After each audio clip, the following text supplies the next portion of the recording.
लोकसभा में जब राहुल गांधी को बोलने का मौका मिला तो उन्होंने राष्ट्रपति के अभिभाषण पर न बोलते हुए सिर्फ अडानी अडानी किया। लेकिन आज जब मोदी बोलने उतरे तो देश की तरक्की का फैक्ट शीट लेकर आए। पीएम मोदी ने गिनवाया कि कैसे भारत कई सेक्टर में टॉप 5 में आ चुका है। उन्होंने कहा, नरेंद्र मोदी ने गिनवाया, वो सिर्फ भावनाओं में नहीं बहे, उन्होंने जवाब भी दिया, लेकिन उन्होंने कहा कि अगर आप देखेंगे अर्थव्यवस्था की रैंकिंग, राहुल गांधी अडानी की रैंकिंग गिना रहे थे। रैंकिंग इसको दिखाता हूं आपको, ठीक है। ये है 2014 और अब 2022। अर्थव्यवस्था के लिए उन्होंने कहा कि 2014 में भारत 10वें नंबर पे था, 10th रैंकिंग थी भारत की। आज की तारीख में 5th रैंक है भारत का। मतलब अर्थव्यवस्था जो है वो 5 पायदान ऊपर गई है। जब देश जंप कर रहा है, देश का रैंक 5वें नंबर पर आ रहा है, तो देश के व्यापारियों का रैंक नीचे जाएगा क्या? ये तो बड़े सामान्य सी सोच की बात है। मोबाइल फोन की मैन्युफैक्चरिंग, मोबाइल फोन निर्माण, इसमें भारत की रैंकिंग क्या थी? 2015 में करीब करीब भारत जो है वो 6 करोड़ मोबाइल बनाता था, ये 2015 में। आज बना रहा है 31 करोड़ मोबाइल और रैंकिंग सेकंड हो गई है भारत की। सेकंड रैंक है दुनिया में मोबाइल बनाने के मामले में भारत। ग्लोबल रैंकिंग भारत की दूसरे नंबर पर आ गई है। कहां 6 करोड़ मोबाइल और कहां 31 करोड़ मोबाइल। तो नरेंद्र मोदी भी रैंक गिना रहे थे, लेकिन देश का रैंक गिना रहे थे। डिजिटल ट्रांजैक्शन, डिजिटल ट्रांजैक्शन 2013-14 में ये कितना था आपको पता है? 127 करोड़ ट्रांजैक्शन होता था पूरे साल में, पूरे साल। और साल 2022 में कितना डिजिटल ट्रांजैक्शन हुआ है? एक साल के अंदर 8,840 करोड़ ट्रांजैक्शन। सबसे ज्यादा दुनिया में यूपीआई ट्रांजैक्शन दुनिया में कहां होती है? इंडिया में होती है। तो इंडिया का रैंक क्या है? फर्स्ट है बॉस। कहां 127 करोड़ ट्रांजैक्शन एक साल में और कहां 8,840 करोड़ ट्रांजैक्शन एक साल में। इतना ही नहीं, नरेंद्र मोदी ने कुछ रैंक और गिनाए। नक्सल प्रभावित इलाके, इसके बारे में भी उन्होंने बताया। भारत की सुरक्षा से जुड़ा मामला है। 2016 में कितने जिले नक्सल प्रभावित थे? 106 जिले नक्सल प्रभावित थे। आज 2022 में 46 जिले, अभी 2023 में और इससे भी नीचे चला गया। नक्सल प्रभाव भी कम हुआ है। इतना ही नहीं, उन्होंने महंगाई दर भी गिनाई कि जरा देखते हैं महंगाई दर का क्या हाल है, इसमें भारत का क्या रैंक है। 2014 में आप देखेंगे, या अगर आप देखेंगे यूपीए 2 कर लीजिए इसको, यूपीए 2 में औसत महंगाई दर कितनी थी? 10.4% चल रही थी, डबल डिजिट में चलता था मामला।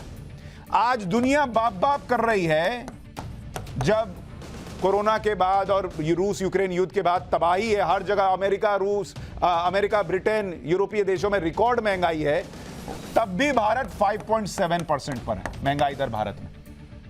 जब कुछ नहीं था तो डबल डिजिट में था। अब जब दुनिया तबाह हो रही है तो भी भारत 5.7% पे नरेंद्र मोदी ने गिनाया। इन्हीं आंकड़ों को पीएम मोदी ने लोकसभा में रखा और बताया कि भारत में सिर्फ उद्योगपति की ही ग्रोथ नहीं हो रही, बल्कि पूरा देश एक फ्लो में तरक्की कर रहा है।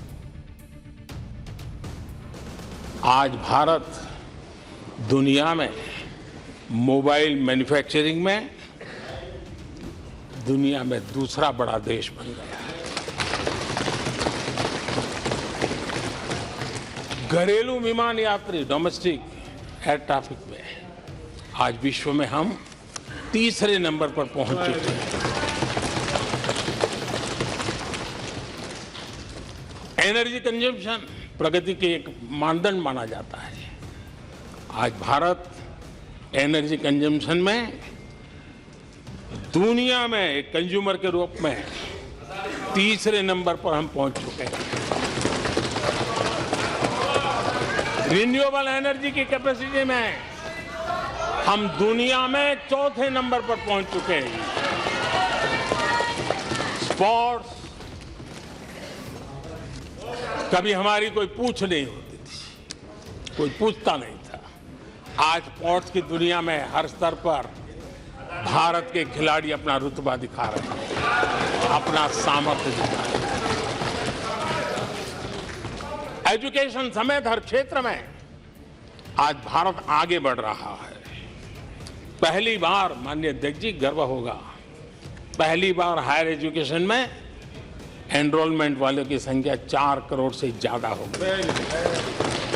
इतना ही नहीं, बेटियों की भी भागीदारी बराबर होती जा रही है।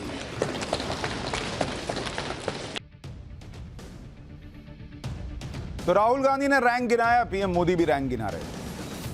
अपने भाषण में नरेंद्र मोदी ने इशारों में राहुल गांधी को यह भी बता दिया कि पिछले 9 सालों में सिर्फ गौतम अडानी ही नहीं, बल्कि देश के नए उद्योगपति भी कुछ ही सालों में 6-7 हजार करोड़ के मालिक बन गए। पीएम मोदी ने स्टार्टअप्स का जिक्र करते हुए एक बात कही, वो सुनिए।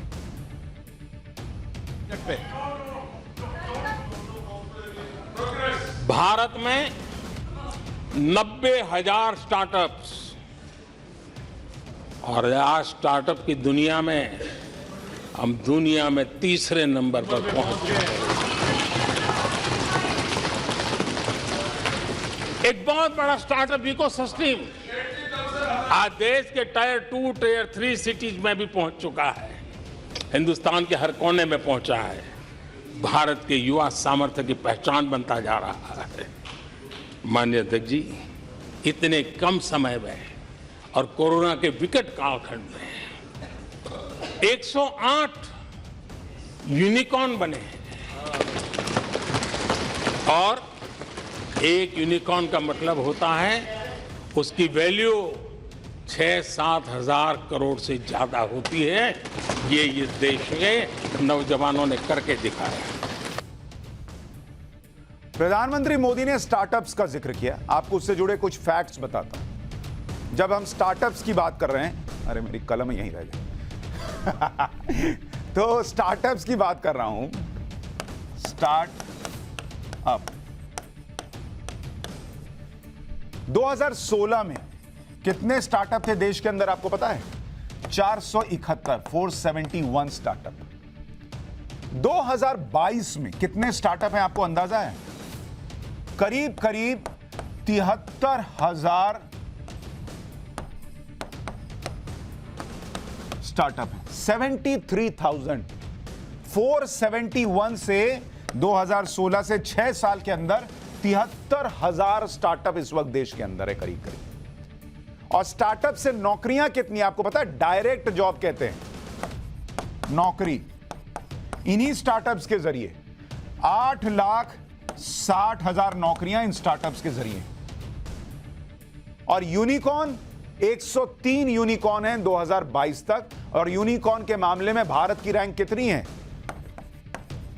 भारत की रैंक है नंबर 3, थर्ड रैंक है यूनिकॉर्न के मामले में, विश्व में नंबर 3। तो बॉस, जब ये नए नए उद्योगपति जिनका पुराना कोई अनुभव नहीं, माहौल मिला, ईज ऑफ डूइंग बिजनेस बढ़ा, व्यवस्था बेहतर हुई, तो ये हजारों हजार करोड़ कमा रहे हैं। 72,000 नए अडानी पैदा हो गए। ये क्या है? ये सब अडानी ही तो हैं। अडानी बिजनेसमैन की बात कर रहे हैं ना। ये 73,000 अडानी 6 साल में पैदा हो गए। 103 नए उद्योगपति ऐसे हो गए जिनके 6-7 हजार करोड़ का टर्नओवर है। ऐसा इकोसिस्टम देश में बन गया। और ये पूछते हैं कि अडानी का रैंक कैसे बढ़ गया, अंबानी का कैसे? अरे भैया, वो 40 साल से बिजनेस कर रहे हैं। 40 साल से जोड़ते इन्वेस्टमेंट करते वो भी बढ़ गए। और ये लोग, नए लोग 8 लाख नौकरी दे रहे हैं। अंबानी अडानी करते हैं, ये नहीं सोचते कि उससे कितनी नौकरियां मिलती। क्या बॉस,